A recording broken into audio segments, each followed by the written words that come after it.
Um, dois, três. Olá, meus irmãos e irmãs de Ideal Espírita. Vocês que nos acompanham aqui na TV Sevan, canal Espírito do Vale do Mamanguape, na Paraíba. Muito obrigado mesmo pela sua companhia. Esse programa tem uma transmissão simultânea da web rádio ASX Tairone. Tem a produção de Whindersson Carvalho, Vivaldo Rocha, Josinaldo Rodrigues e Raimundo Monteiro, com a retransmissão da nossa página Estação da Luz Espírita aqui de Natal. Muito obrigado mesmo pela sua companhia e até logo mais.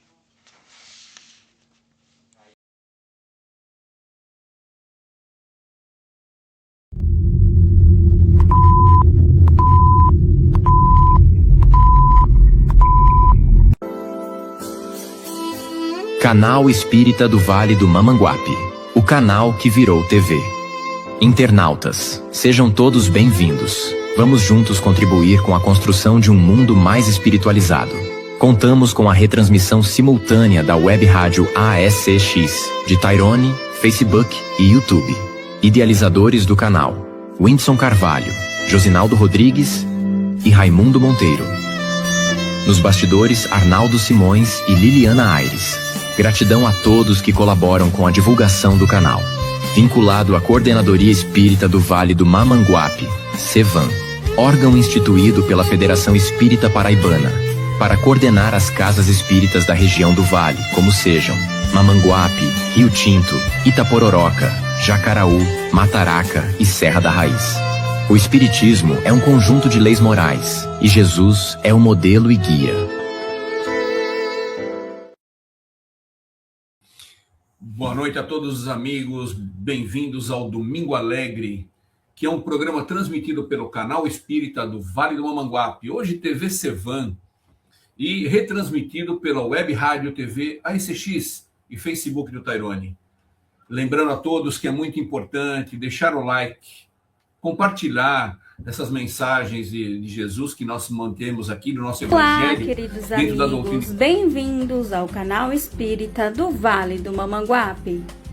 No Domingo Alegre de hoje, teremos o... Olá, queridos amigos. Desculpa, pessoal, bateu a mão aqui em alguma coisa, saiu uma mensagem que não deveria. Depois a gente faz o corte, tá? Então é o seguinte... Não se esqueçam de deixar o like, de compartilhar as mensagens do Evangelho de Nosso Senhor Jesus, que é muito importante. E lembrando que fazer esse lado da transmissão da doutrina espírita também é um ato de caridade. Vamos lá, em nossos estudos temos a presença de Whindersson. Whindersson, boa noite. Boa noite, Arnaldo. Boa noite, Adeilson, Mário, Marcos. Raimundo, né? E todos os internautas que estão nos assistindo e que certamente irá nos assistir depois, porque o nosso programa ele fica nas nuvens, né? E hoje nós teremos aí, rapaz, a figura de Adailson Nunes, né? Essa figura que todos nós gostamos muito, né? Hoje ele vai falar a respeito do Cristo, consolo, esperança e desafio. Imagina, além de Jesus ser o Consolador, ele ainda é um desafio, né? Porque, na verdade, esse desafio, ele testa, né, a nossa evolução espiritual. Mas isso aí é com o Adeilson, ele vai trazer para nós essa dissertação. Um grande abraço a todos. Muito bom, obrigado, Whindersson. Raimundo Monteiro, uma boa noite, bem-vindo. Boa noite, Arnaldo, Whindersson, Mário Penaforte, né, Marcos, e Adeilson Nunes, que é o nosso companheiro de trabalho aqui de Mamanguape, né? Ele trabalha aqui conosco no Centro Espírita Jesus Nazareno e está sempre fazendo palestra com a gente aqui no Vale do Mamanguape. E hoje ele vai trazer esses três aspectos aí, né? Consolo, esperança e desafio do Cristo, né? Consolo realmente é algo fantástico. Você está na aflição, na dor, e ter o Cristo para lhe consolar é a superação, né? Ele dá também a esperança de um porvir melhor, né? Mas não deixa de ter o desafio para que a gente consiga tudo isso, né? E hoje a Adeilson vai trazer em todos os seus aspectos, pelo menos no tempo que é permitido, esse triunvirato aí: consolo, esperança e desafio. Seja bem-vindo, Adeilson. Um grande abraço. Muito bom, Raimundo. Nosso amigo Marcos Camelo. Vamos lá. Marcos, boa noite. Opa, cadê o Marcos? Opa, e aí, Marcos, tudo bem? Bem-vindo. Tá sem som, Marcos. Coloca o microfone.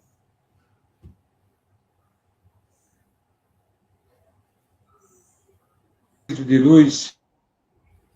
Opa. Bora lá. Cortou? Agora sim, Marcos, pode falar. Boa noite mais uma vez, Arnaldo, Whindersson, Raimundo. Boa noite ao nosso palestrante, Adeilson. Que os espíritos de luz venham a inspirá-lo nesta transmissão e nesta palestra do consolo, o Cristo Consolo e Esperança. Muito bem. Deu uma falhadinha aqui na internet do Marcos, ele deu uma travada, mas já está dito aí. Muito obrigado, Marcos, pela sua presença.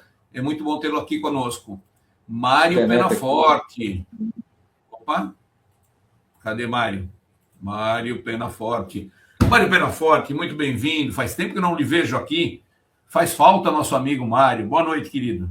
É verdade, a mesma coisa eu digo com vocês. Quando eu não posso estar com vocês, eu fico com saudade. Mas onde estou, no trabalho, fico vibrando, quando não, ao menos escutando. Muita paz, muita luz, boa noite a todos. Né? Trazemos sempre o abraço da Federação Espírita.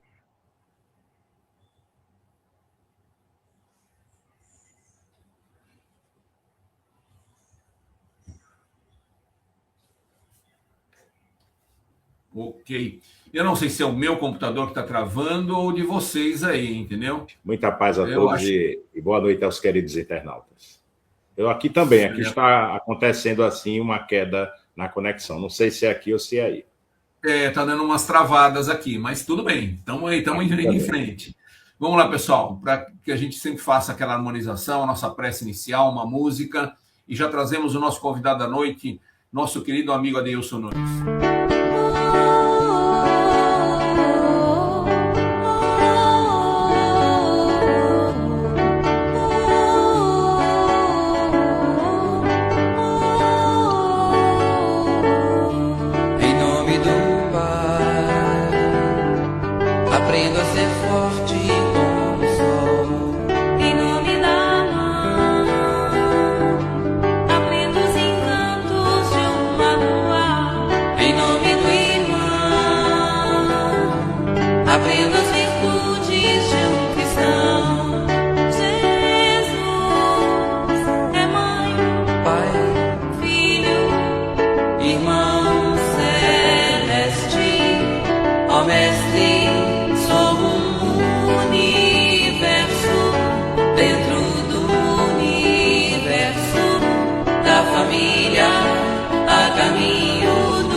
Olá, queridos amigos, bem-vindos ao canal Espírita do Vale do Mamanguape. No Domingo Alegre de hoje, teremos Dr. Adeilson Nunes. Adeilson é natural de Teixeira, Paraíba. Dr. Adeilson é juiz de direito aposentado e palestrante espírita. Atualmente é trabalhador do Núcleo Espírita Jesus Nazareno em Mamanguape, Paraíba. Dr. Adeilson Nunes, seja muito bem-vindo ao canal. Adeilson, muito bem-vindo, muito obrigado pela sua presença, é sempre um prazer imenso tê-lo aqui conosco. Obrigado. O prazer é todo meu. Boa noite a todos, né? Boa noite a todos os irmãos que estão na bancada, né? Que sempre estão a nos auxiliar quando participamos aqui de palestras, ou mesmo quando estamos participando nessa bancada. Boa noite aos irmãos e às irmãs, né, que estão a nos assistir e que porventura venham a nos assistir em dias posteriores. Os nossos agradecimentos, e é um prazer estar mais uma vez nesse canal, né, para que possamos trabalhar um pouco, não é, a doutrina espírita, trabalhar um pouco o Evangelho de Jesus, de formas simplórias, é claro, porque nossos conhecimentos não são elevados, né, como são elevados dos amigos, dos irmãos que se encontram nessa bancada. E de muitos, com certeza, que estão a nos assistir pela internet. Cristo, esperança, consolo e desafio. Meus irmãos, quando nós estudamos a história da humanidade na vertente da religiosidade, nós vamos encontrar a importância do povo judeu para a formação do cristianismo. Aquele povo que, a princípio, há cerca de 3.000 anos atrás, teve o início brilhante por ter um tempo marcado pela presença de espíritos valiosos que encarnavam na Terra com a missão de transmitir as mensagens do mundo espiritual, trazendo-as ao conhecimento dos aqui encarnados. A esses espíritos encarnados deu-se o nome de profetas, que nada mais eram do que médiuns que, nessa condição, recebiam as mensagens do mundo espiritual e as transmitia àquele povo que, por sua própria natureza, era impregnado do desejo de conhecer Deus, porque foi o primeiro povo a reconhecer, a larga escala, a existência de um Deus único. Esses profetas viveram durante aproximadamente 600 anos. Em um período que veio de 1000 anos antes de Cristo até 400 anos antes de Cristo. E eles foram em número de 16. Foram 16 que viveram durante esses 600 anos. E durante todo esse tempo, a missão desses espíritos, era uma missão de alta relevância para o povo judeu, justamente por usarem a mediunidade em favor da fé, da esperança que aquele povo tinha e a confiança que aquele povo tinha em Deus. Por isso, o tinha como sendo o Deus único. E nós sabemos que, diferentemente de outros povos, né, que pregavam o panteísmo, os judeus, como nós já dissemos, foi o primeiro povo a reconhecer publicamente o Deus único, que era só reconhecido, como nós falamos aqui uma vez, aqueles que participavam da doutrina secreta, mas isso é outra história. Esses profetas gozavam do povo judeu de grande credibilidade. E aquilo que eles diziam para aquele povo era como se fosse lei. Eles, na sua religiosidade, seguiam rigorosamente os ensinamentos dos profetas. E uma das coisas que era comum, e foi comum a todos eles, é que anunciavam a vinda de um Messias. Todos eles, além de tudo que ensinavam, em comum, diziam que aquele povo receberia um dia, no futuro, receberia um Messias que seria o Salvador de todos eles. E assim aconteceu durante esses 600 anos, findando com o profeta Malaquias, que foi o último deles, isto mais ou menos no ano 400 a.C. E Malaquias, para não citar os outros, para não nos tornar prolongada a nossa conversa, Malaquias traz nas suas profecias o seguinte: ele chega a dizer que antes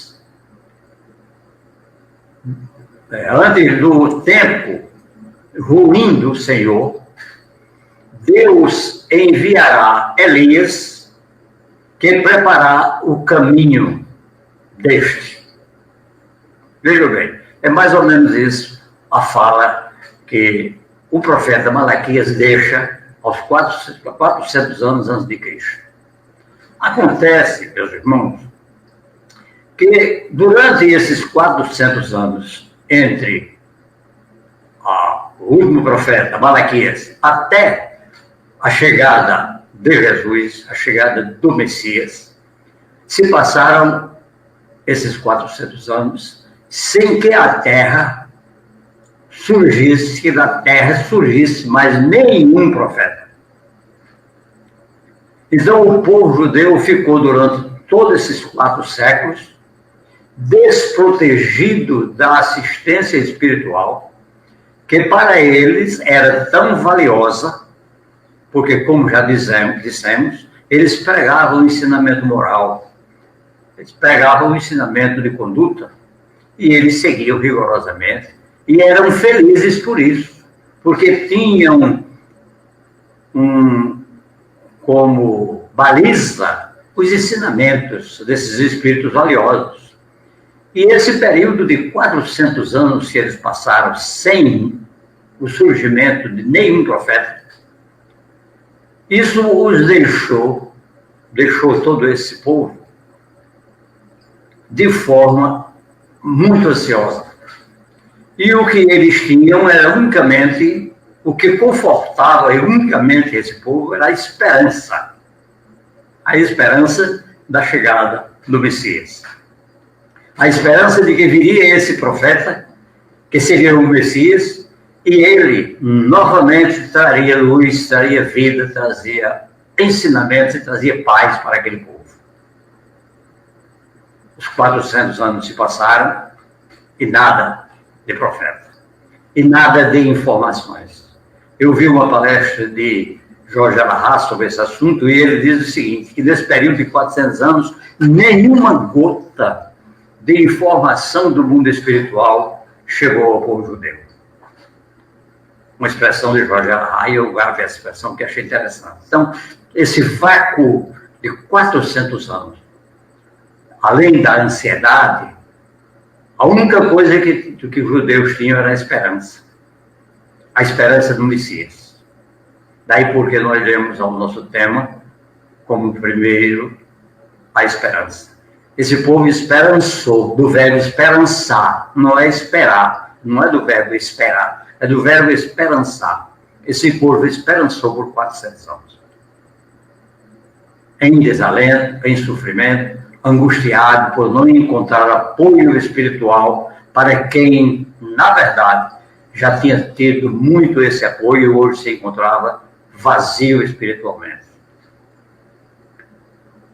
Mas, meus irmãos, no ano 63 a.C., portanto, já passados mais de 300 anos do profeta Malaquias, surgia em Roma, nascido numa aldeia próxima a Roma, ao centro do Império Romano, nascia um cidadão que teve o nome de Caio Júlio César, e esse cidadão passou a ser criado pelo imperador César. E veio ele a ser depois, para sermos mais sucintos, veio ele a ser depois imperador de Roma, conhecido como o imperador Otaviano, que todos nós sabemos pela história. E este cidadão veio como que iluminado, tanto que recebeu o título de Augusto. E em razão desse título de Augusto, o século em que ele viveu foi denominado de século de Augusto. E é sobre esse século de Augusto que Humberto de Campos, na obra Boa Nova, vai nos dizer o que aconteceu na administração de Augusto. Este cidadão, ao assumir os domínios do Império Romano, ele fez uma transformação de forma tão significante que Humberto de Campos chega a dizer que os historiadores da época não sabiam descorrer o contraste que havia entre os séculos passados e o século de Augusto. Porque esse homem transformou o Império Romano de uma forma radical e transformou para melhor. O Império Romano, que era o império das guerras, o império conhecido pelo sangue, da traição, das fogueiras, das guilhotinas, né, dos sacrifícios, dos suplícios, né, das feras devorando pessoas, a perseguição àqueles que eram dominados, como nós sabemos que acontecia, né, por exemplo, o povo de Israel, né, quando... Então, esse cidadão, ele transformou o Império Romano, podemos até dizer assim, um verdadeiro céu.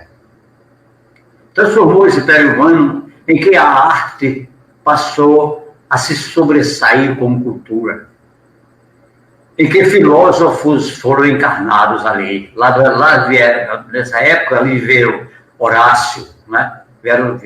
Nós vimos falar, ali nasceu Cícero, que é um dos maiores oradores de Roma, conhecido como um grande conhecedor do direito. Tito Livio nasceu nessa época. Então, a ciência se desenvolveu, a cultura se desenvolveu. Edifícios construídos em mármores pela arquitetura conhecida. O povo feliz, tanto em Roma como naquelas regiões dominadas por Roma. O Império Romano viveu uma época de brilho, uma época de muito amor, uma época de tranquilidade, a ponto de o próprio imperador, quando participava das festas nas ruas, diz Humberto de Campos, está lá no capítulo 1 do livro Boa Nova, o próprio imperador se admirava com a paz que reinava em Roma no seu império. E ele ficava jubilado com tudo isso que acontecia e chegava a chorar de satisfação. Esse homem fez essa transformação para o bem. Roma viveu como se fosse um céu durante todo esse século, chamado de Augusto, tratado na obra Boa Nova por Humberto de Campos. Acontece que os historiadores da época, nem todo aquele povo, nem o próprio imperador, ninguém daquele tempo, poderia imaginar por que aquilo estava acontecendo. Que transformação tão significativa seria essa? O que estaria acontecendo no mundo que o Império Romano mudou tanto? Hoje o povo que era dominado, sofrido, se encontra feliz por participar do Império. O que veio, o que seria que estaria acontecendo? Humberto de Campos vai nos mostrar, né, que nada mais era, não, que era a chegada do Messias prometido. Lembram que o profeta Malaquias disse, né, que antes do tempo terrível do Senhor, Deus mandaria Elias para lhe abrir o caminho? Foi assim que aconteceu. Não foi? Nós sabemos disso. Elias veio, né, encarnado como João Batista, não é? Abriu o caminho para Jesus, entregou a ele os discípulos que ele tinha formado, como nós sabemos, e depois ele disse o quê? Disse, agora é preciso que eu diminua para que ele cresça. E entregou a batuta, podemos assim dizer, ao Messias que acabava de chegar. E assim, meus irmãos, chegava para aquele povo o Messias prometido por todos os profetas e tão esperado por ele durante aqueles 400 anos. Ainda na obra A Boa Nova, Humberto de Campos vai trazer outros ensinamentos. Ele vai nos dizer, agora, lá no capítulo 11 dessa obra, em que ele vai falar sobre o Sermão do Monte. E ele vai dizer, iniciar esse capítulo 11, dizendo o seguinte: difundidas as primeiras claridades da Boa Nova em todos os enfermos e sofredores, habitantes de Magdala, de Betsaida e de outras vilas importantes do lago, enchiam as ruas de Cafarnaum em turbas ansiosas. Quer dizer, logo que Jesus começou a falar da sua missão, a falar do que veio para os ensinamentos que veio trazer, Humberto de Campos vai nos dizer que ali já o povo ocupava todas as ruas de Cafarnaum em busca do encontro de Jesus e de beber dos seus conhecimentos. E ele continua dizendo, os discípulos eram os mais visados pela multidão, porque mantinham contato permanente com o mestre. Diz ele que, às vezes, Felipe era interrompido nos caminhos por pessoas famintas. E Pedro tinha a casa cercada por criaturas desalentadas e tristes, que buscavam o auxílio de Jesus, querendo benefício imediato da sua grandiosa virtude. Vejam, agora nós vamos encontrar, conforme nos diz Humberto de Campos, agora nós vamos encontrar uma população que, apesar de ter recebido o Messias, ainda não conhecia e não sabia quem era aquele Messias, quem era o Messias. Jesus surgiu aos 30 anos de idade, começa a pregar, e o povo não sabe quem é o Messias. mas que já se impressiona com os seus ensinamentos e percebe que ele é o consolo. E percebe que, pelo que ele já prega, ele é o consolo para seus sofrimentos. E daí porque tanta procura, tanto desejo de encontrar Jesus e de pedir a ele auxílio para o seu sofrimento, para os seus dores. Buscavam então o consolo. E Jesus passa de esperança a ser consolo. E aquele povo ali, enfim, permanece. E o Humberto de Campos, no mesmo capítulo 11, continua dizendo: nos primeiros dias do apostolado, um grupo pequeno de infelizes, de pessoas pobres, de pessoas humildes, procuram Levi na sua residência confortável. Levi, Mateus, como nós sabemos, né? Procuram Levi na sua residência confortável porque Levi era cobrador, era coletor de imposto e por isso rico e tinha uma residência confortável. E continua Humberto de Campos. Aqueles foram ali procurar Levi buscando explicações sobre o evangelho do reino.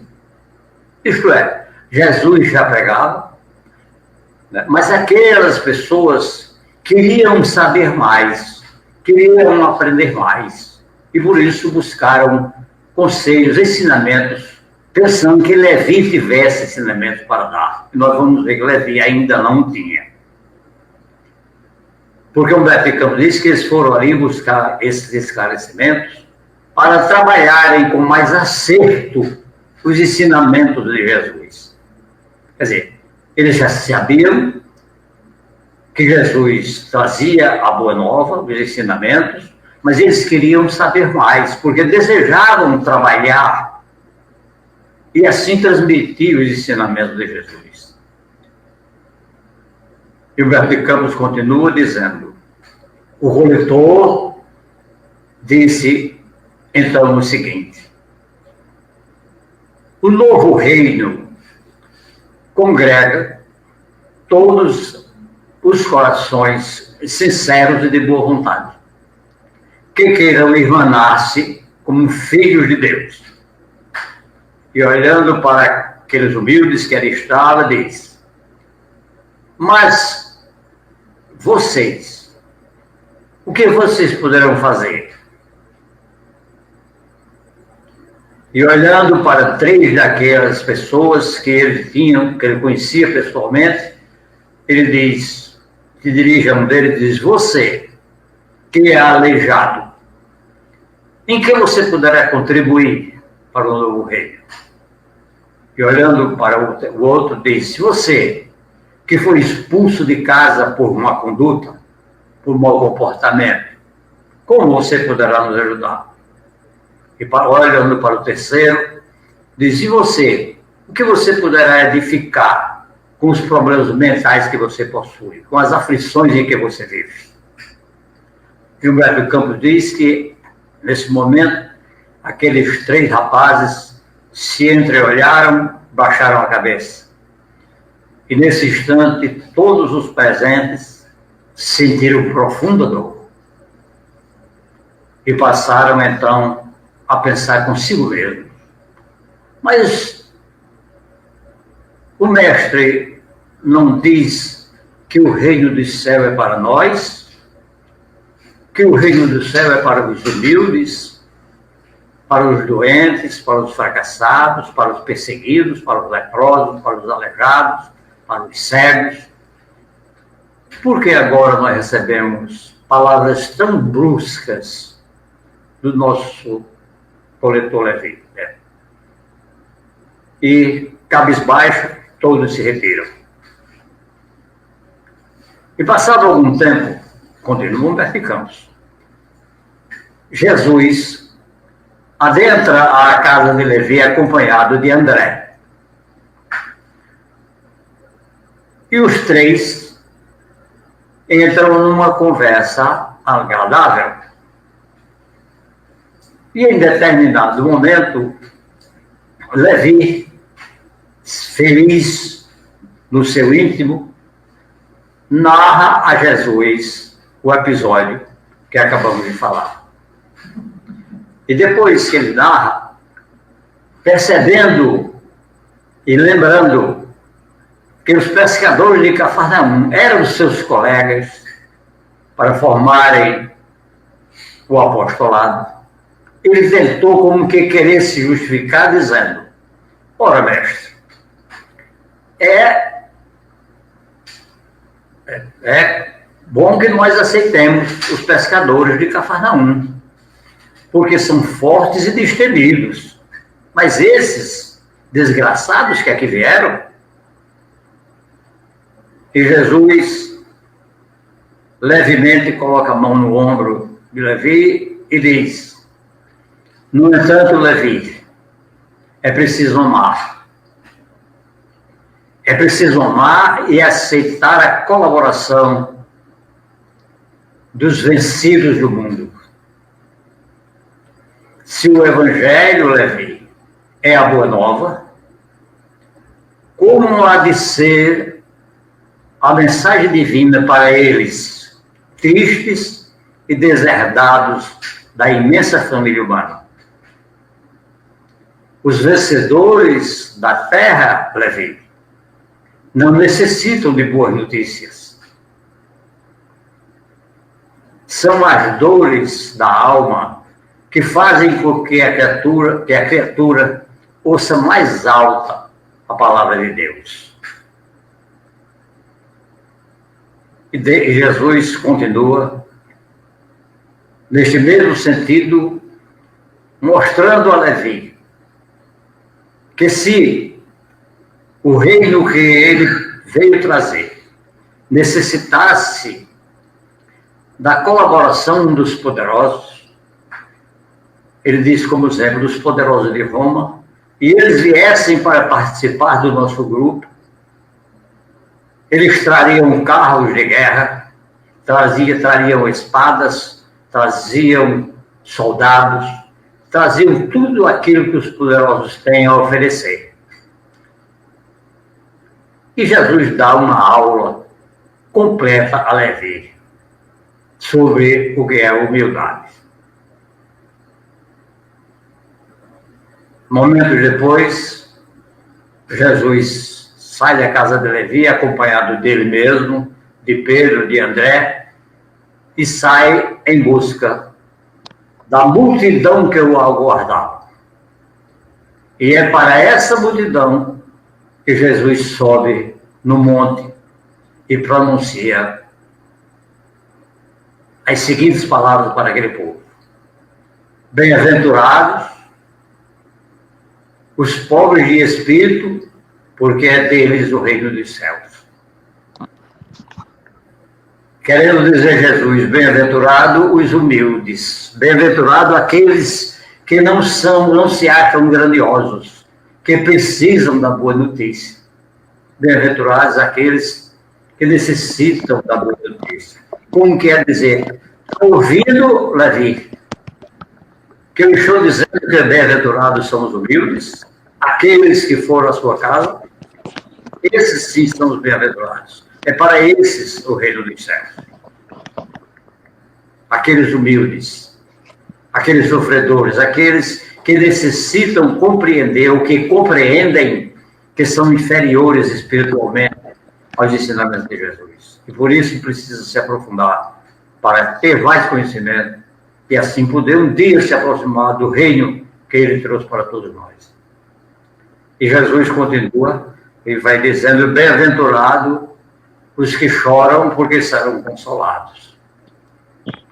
Aí Jesus está a dizer: bem-aventurados os que choram, mas que têm resignação. Porque aquele que chora, mas é revoltado, para a palavra de Jesus, para o evangelho de Jesus, não é bem-aventurado. Bem-aventurado é aquele que chora e é resignado. E para ser resignado, é preciso ser humilde, para reconhecer a fraqueza e para suportar as dores.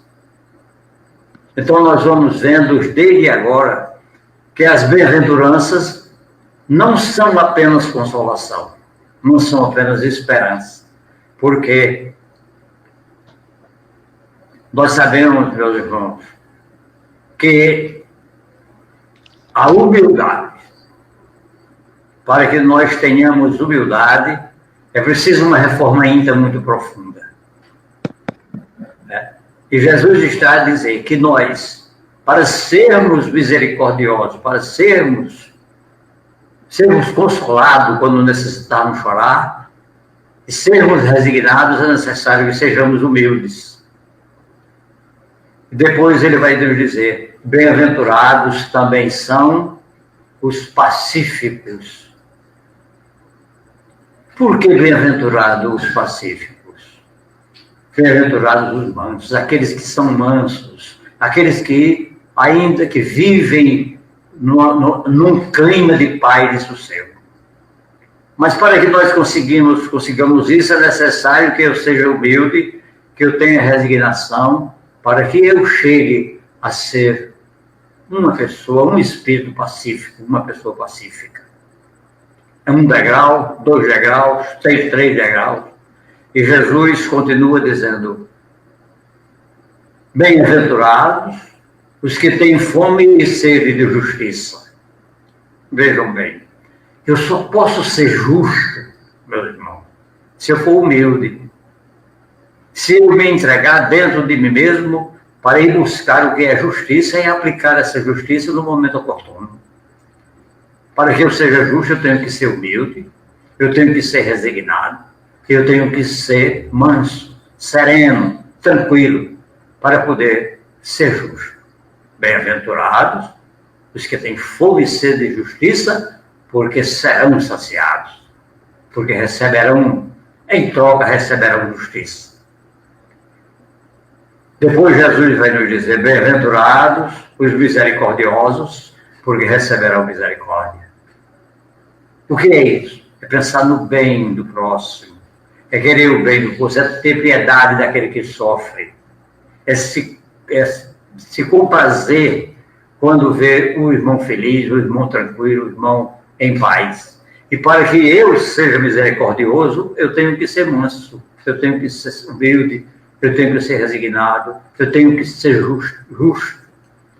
Eu tenho que ter ainda, para ter um coração puro, que é quando Jesus veio dizer, bem-aventurados aqueles que têm puro coração.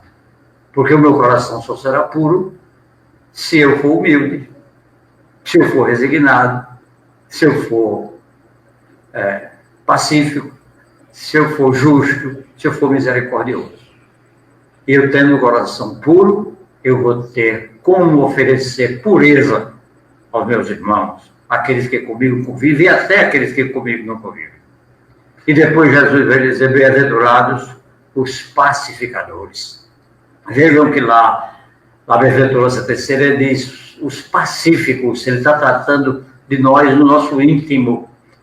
Agora ele vai tratar dos pacificadores. Bem-aventurados pacificadores, porque serão chamados filhos de Deus. Vejam bem. Se a gente analisar direitinho essas bem-aventuranças, nós vamos ver o seguinte. Percebam que as 3 primeiras delas, a humildade, a resignação e a mansidão, são coisas do eu.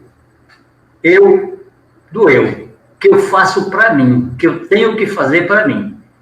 Eu tenho que ser humilde, eu tenho que ser resignado e eu tenho que ser manso. Reforma íntima, eu tenho para dentro de mim. Essas 3 bem-aventuranças, elas tocam o nosso íntimo, o nosso interior, o nosso eu. E percebam que, a partir da bem-aventurança, 4ª bem-aventurança, é bem-aventurado o que tem fome e sede de justiça, Jesus já está falando do outro. Ele agora está falando de nós trabalharmos, de nós beneficiarmos o outro. Bem-aventurados os que têm fome e sede de justiça, porque serão consolados. Fome e sede de justiça, eu aplico justiça. Eu tenho fome de fazer justiça. Aquilo, né, que nós vimos nos cristãos martirizados, né, que queriam fazer justiça, né, com os ensinamentos de Jesus, mostrando a verdade que Jesus nos trouxe. Depois ele vai dizer, bem-aventurados misericordiosos. Nós seremos misericordiosos com os outros. Não é? Trabalhando os outros, compreendendo os outros, entendendo o sofrimento dos outros. Então, essa bem-aventurança também era dirigida àquele povo, mas que aquele povo cuidasse do outro. Depois ele diz, bem-aventurados os puros de coração, que até ele diz, puros de coração, porque verão a Deus. Por que verão a Deus?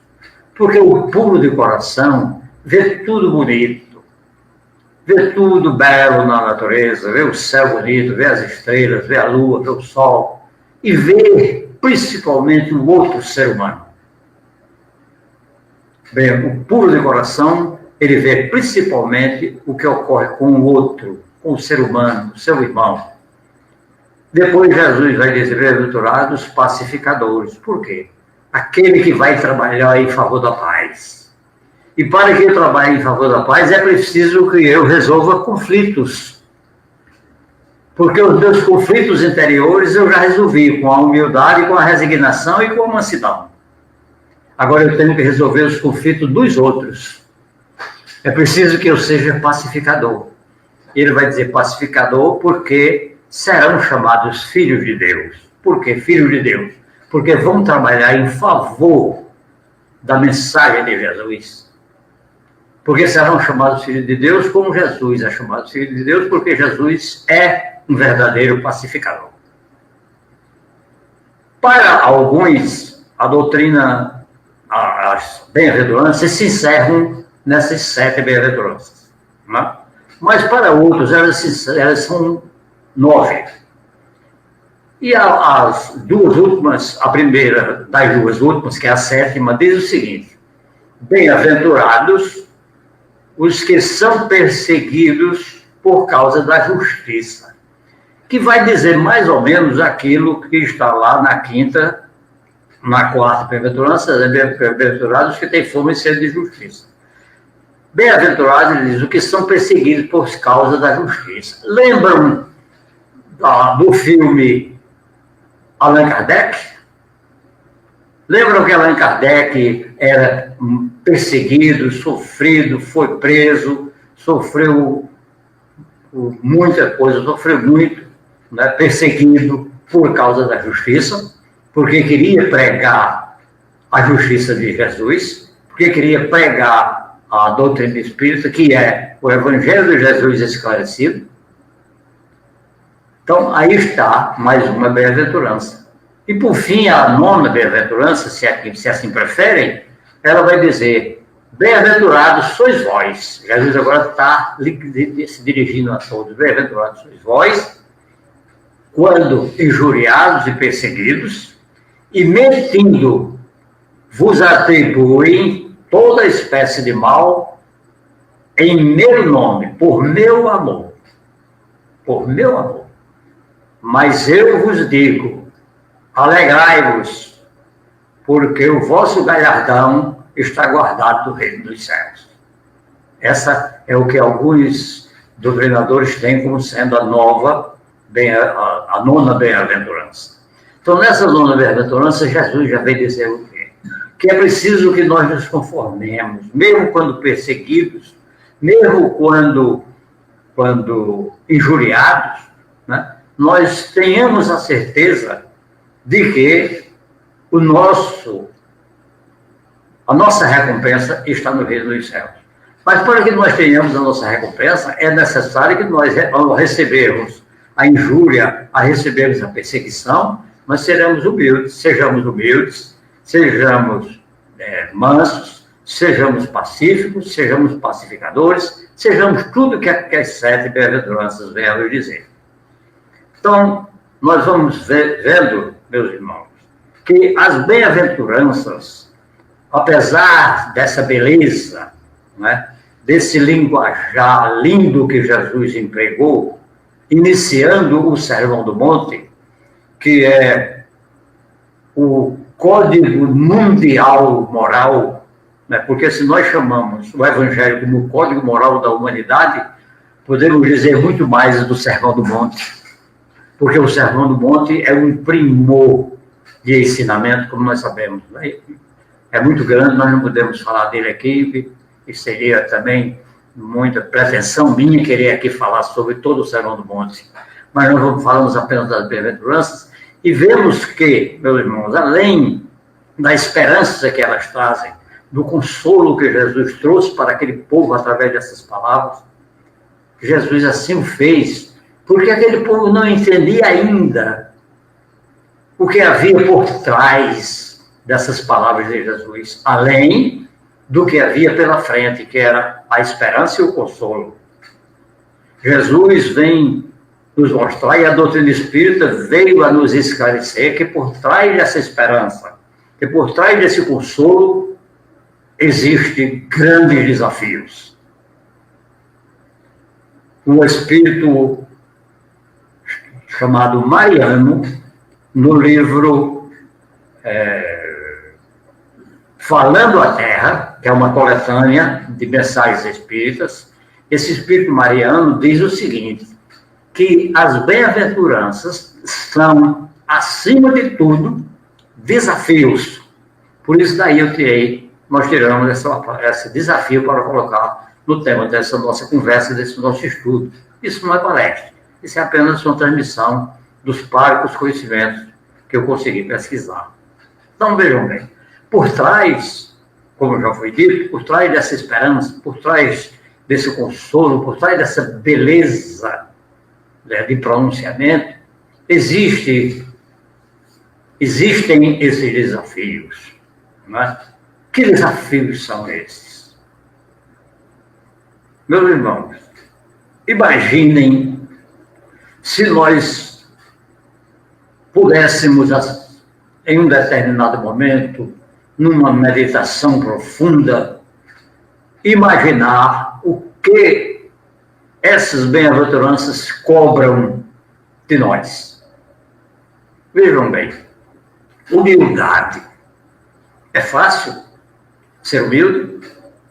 No mundo material em que nós vivemos, no mundo materialista em que nós vivemos, é fácil? É fácil ser resignado? Sentir a dor, sentir o sofrimento e não reclamar? Sentir o sofrimento e muitas vezes até não dizer que Deus é o culpado? E por que eu? Por quê? Por que não aconteceu comigo? Por quê? Por que não aconteceu com fulano? É fácil? É fácil ser resignado? É fácil ser manso? É fácil levar o tapa do lado da face direita e da esquerda, como Jesus ensina nesse próprio Sermão do Monte? É fácil fazer isso? É fácil ser justo, quando nós vivemos arrodeados de justiça, de injustiça, aliás? É fácil fazer justiça num mundo cruel como esse que nós vivemos? É fácil? É fácil ser misericordioso num mundo em que cada um trata de si, que cada um é egoísta, em que o egoísmo domina, em que a vaidade domina, em que o orgulho domina? É fácil? É fácil ter o coração puro num mundo agitado de sofrimento, cheio de problemas, cheio de dívidas, cheio de violência? É fácil ter um coração puro se nós somos bombardeados minuto a minuto por essa internet draconiana que vive a propagar as desgraças do mundo e esquece as belezas que esse mundo mesmo tem? É fácil? É fácil você mediar conflitos, ser pacificador, no mundo em que os conflitos são a tônica de todas as disputas, principalmente quando as disputas são materiais, ou sempre que são materiais? É fácil ser pacificador no mundo em que os atritos acontecem a todo instante e pelas mínimas coisas.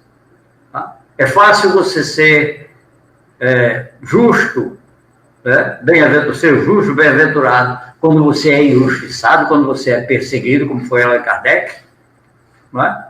Então, meus irmãos, tudo isso que Jesus deixou por trás das bem-aventuranças, que a doutrina espírita hoje nos ensina, nós devemos ter conosco. Será que eu sou capaz de cumprir esse ensinamento de Jesus? Cada um bote esse pensamento para si e tente procurar, pelo menos, começar pela primeira. Né? Procuremos, pelo menos, ser humildes, compreender os outros, atender mais ou menos a essa sugestão de Jesus, né? Pelo menos em algumas ocasiões, porque as encarnações estão aí e vieram para que a gente progrida para e passo.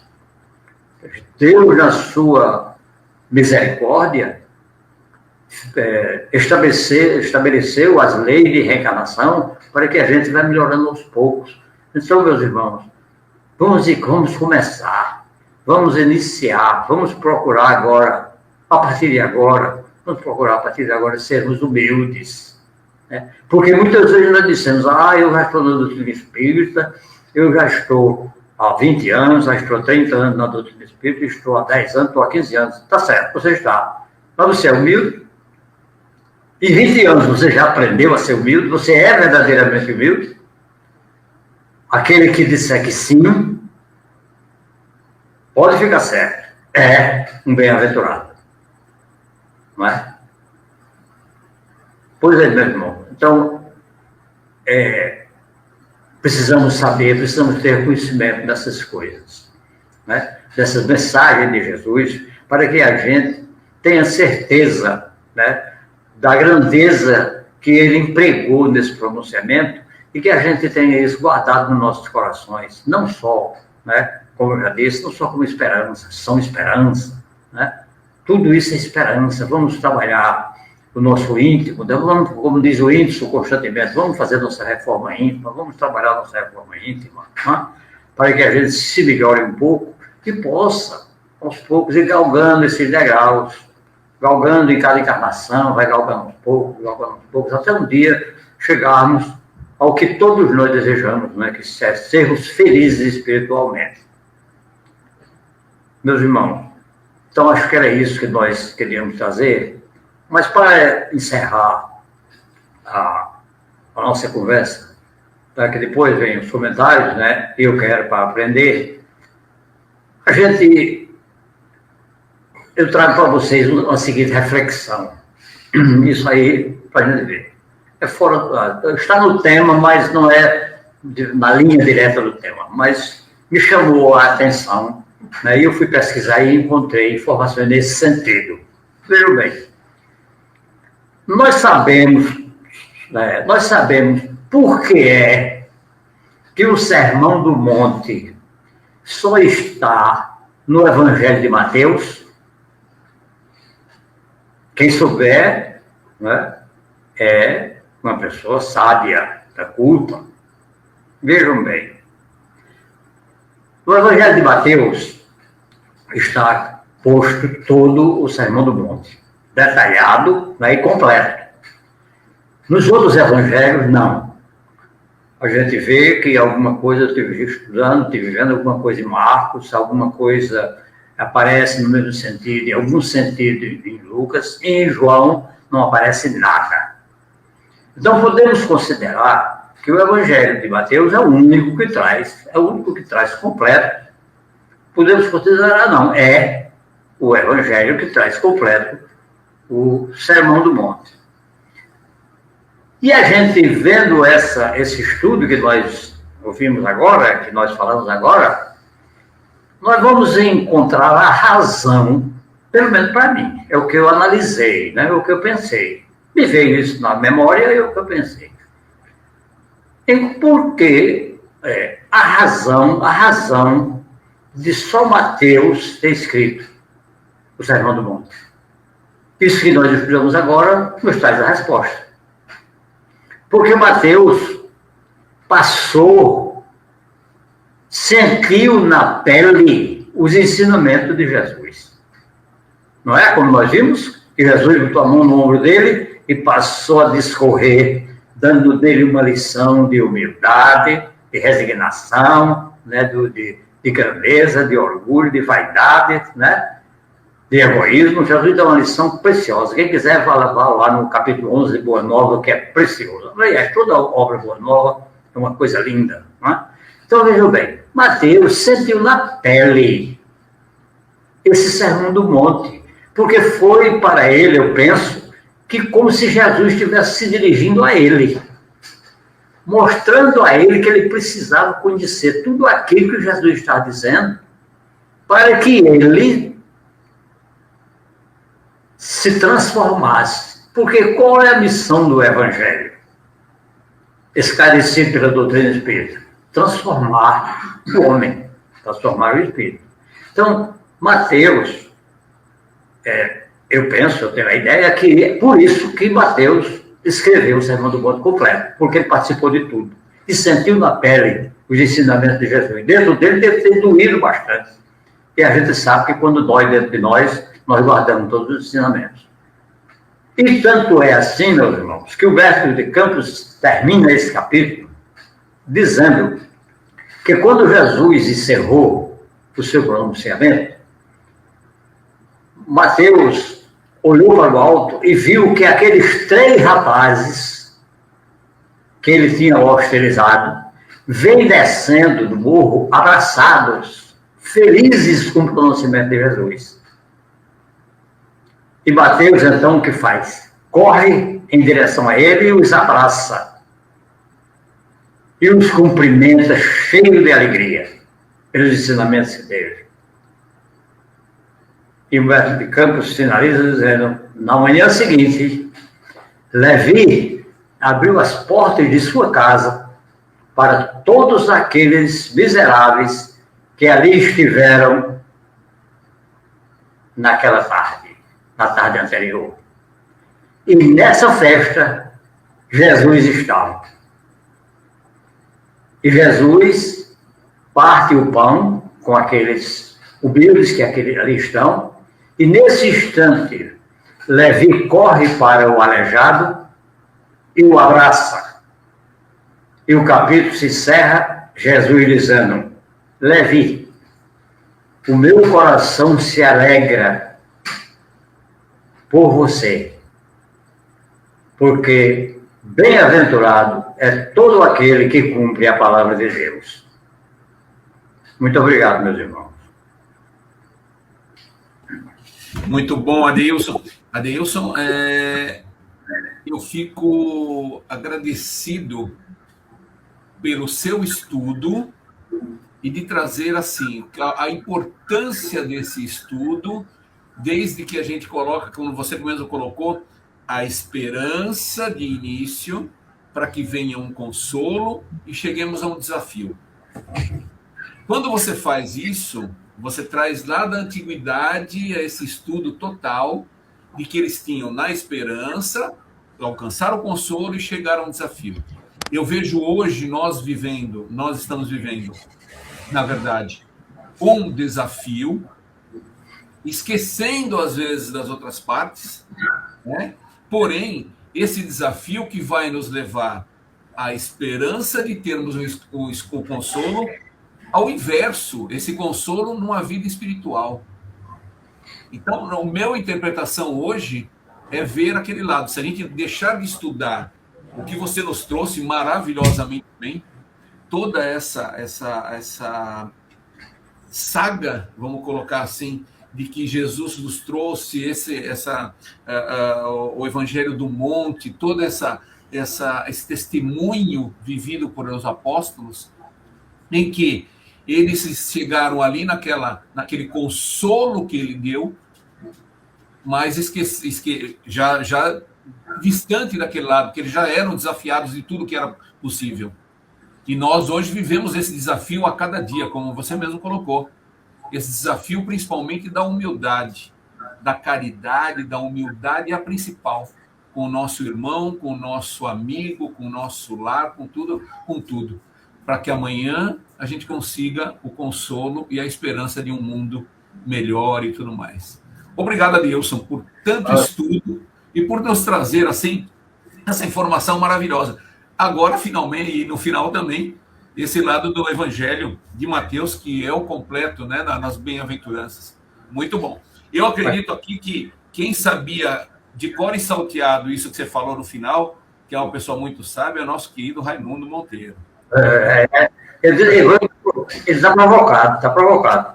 Que ele é um estudioso muito grande disso, mas o Whindersson também. O Whindersson sabe muito, os outros eu não vou falar. Nós somos mais novos aqui, né? Vamos dizer, o Marcos e o Penaforte aqui. Vamos ver.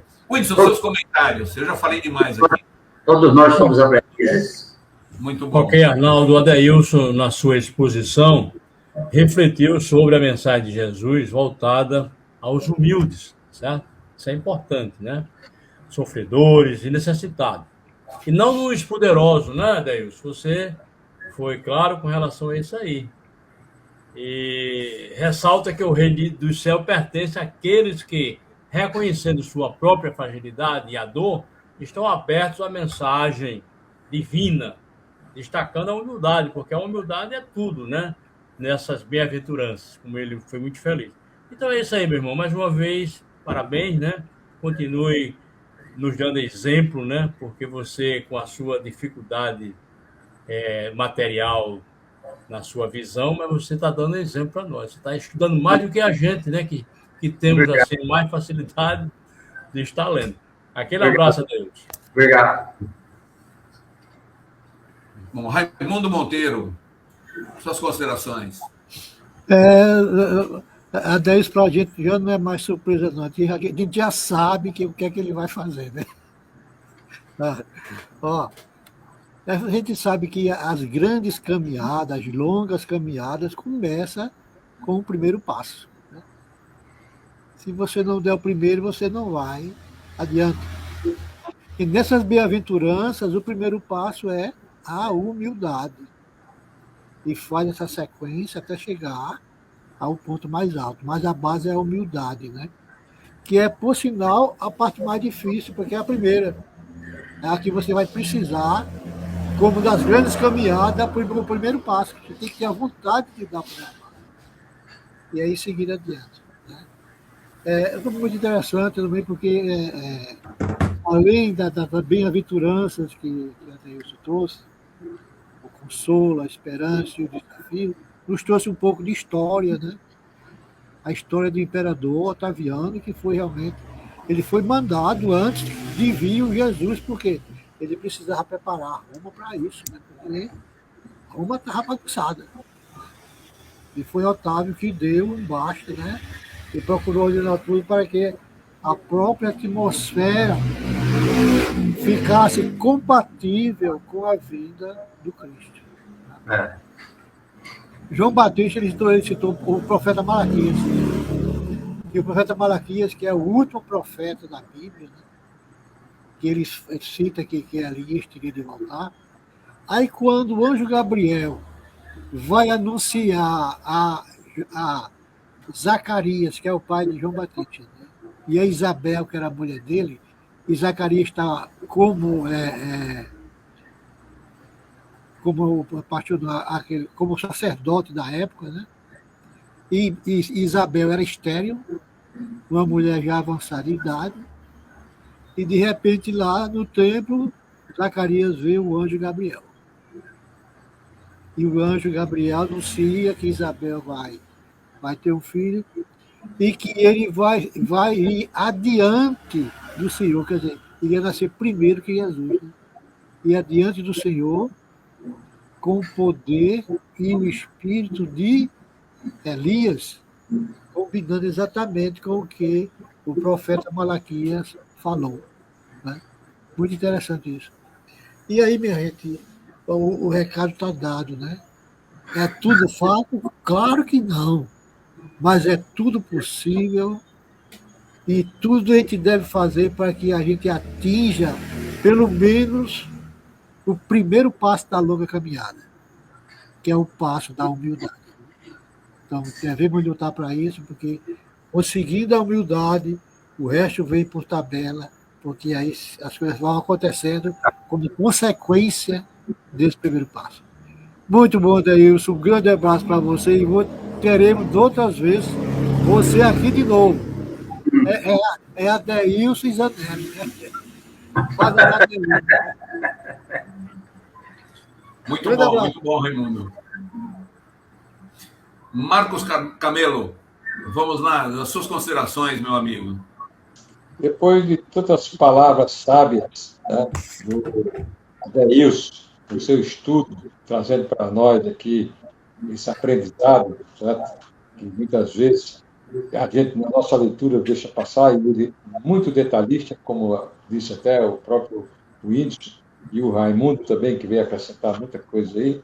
A gente praticamente não tem muita coisa a dizer, a não ser que com essa bem-aventurança que foi bem colocada pelo Adeilson, mostrando para o Mateus, né, que antes era o Levi, quando ele rejeitou aqueles 3 irmãos pela dificuldade que ele tinha, né, e no final da colocação do Adeilson, ele cita Mateus mais uma vez, que foi beneficiado daquelas bem-aventuranças, e você veja o seguinte, que Jesus, quando veio, ele simplesmente disse para todos nós que ele não veio, apesar daquele silêncio de 400 anos, sendo um profeta, ele não veio modificar a lei de Deus, ele veio sim modificar a lei dos profetas e a dos homens. E com a bem-aventurança que ele colocou no monte, certo? Todos aqueles ensinamentos dele, a gente vê que depois de 2000 anos, a gente até hoje não conseguimos aprender praticamente nada. Continuamos do mesmo jeito, apesar de todo esse chamado que ele nos fez. Certo? É uma questão muito de sintonia com Deus, para poder a gente se aperfeiçoar moralmente, certo? E fazer aquela transformação interior, certo? Que a gente sabe que essa mensagem da bem-aventurança nos convida a um encontro com Jesus, tá?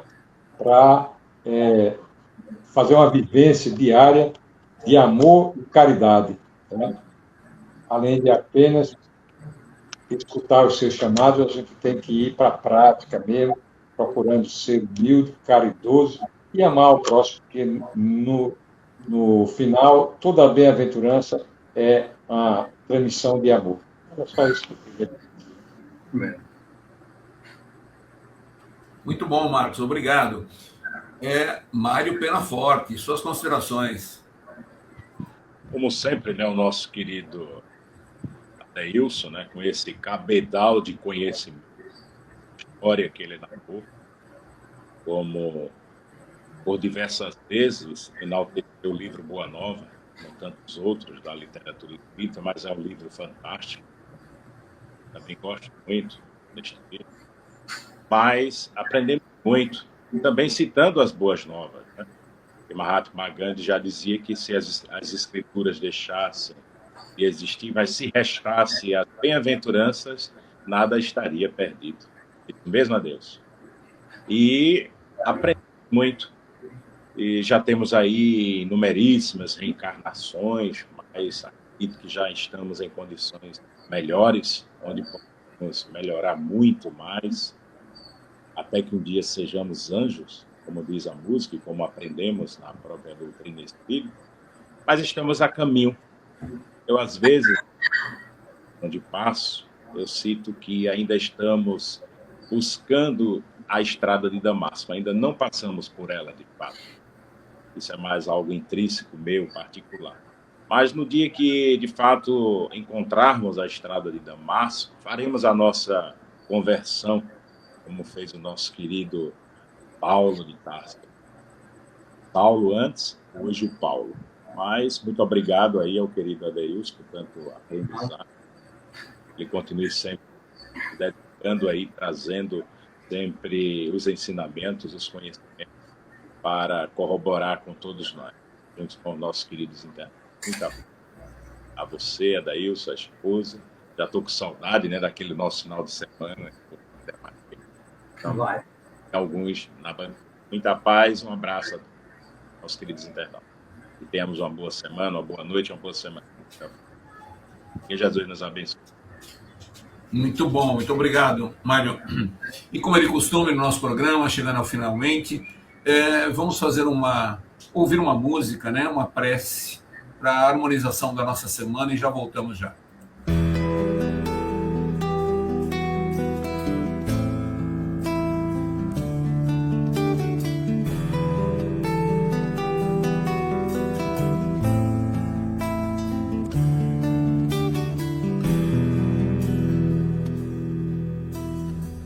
Um homem estava caído, passaram ali muitas pessoas, a elas nada se pediu, olharam sem compaixão. Um primeiro não quis ajudar, disse então tenho que trabalhar. Um segundo tinha um compromisso, atrasado não podia chegar. E saíram comentando assim, coitado não pode levantar. E assim se passaram as horas, ninguém o quis ajudar. Larará, ninguém o quis ajudar. Larará, ninguém quis ajudar.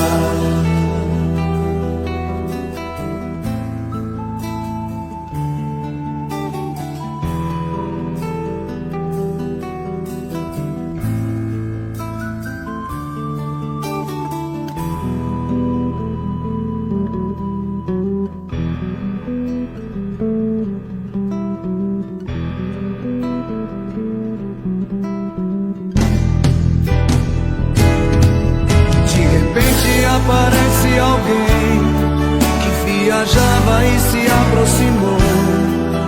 O socorre o põe em seus braços, o envolve com seu amor. O seu nome ninguém sabe qual é, cuidou do homem como irmão.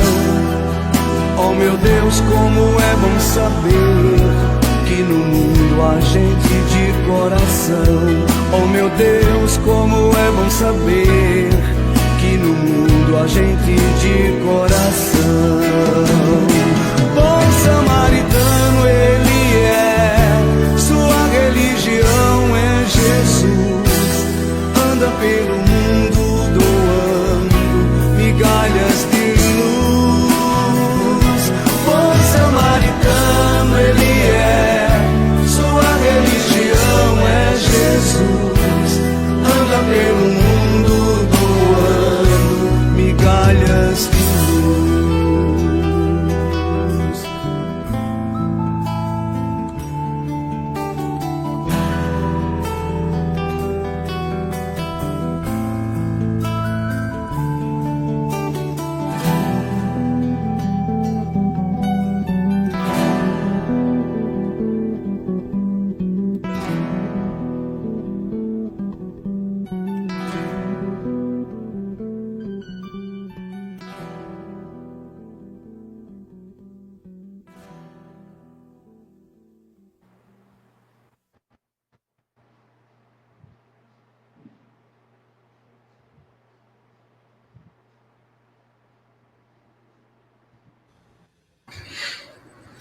E assim chegamos ao fim, ao mais um Domingo Alegre, agradecidos que estamos a Deus, a nosso Senhor Jesus, ao nosso amigo querido Adeilson Nunes por trazer uma palavra tão maravilhosa nessa noite.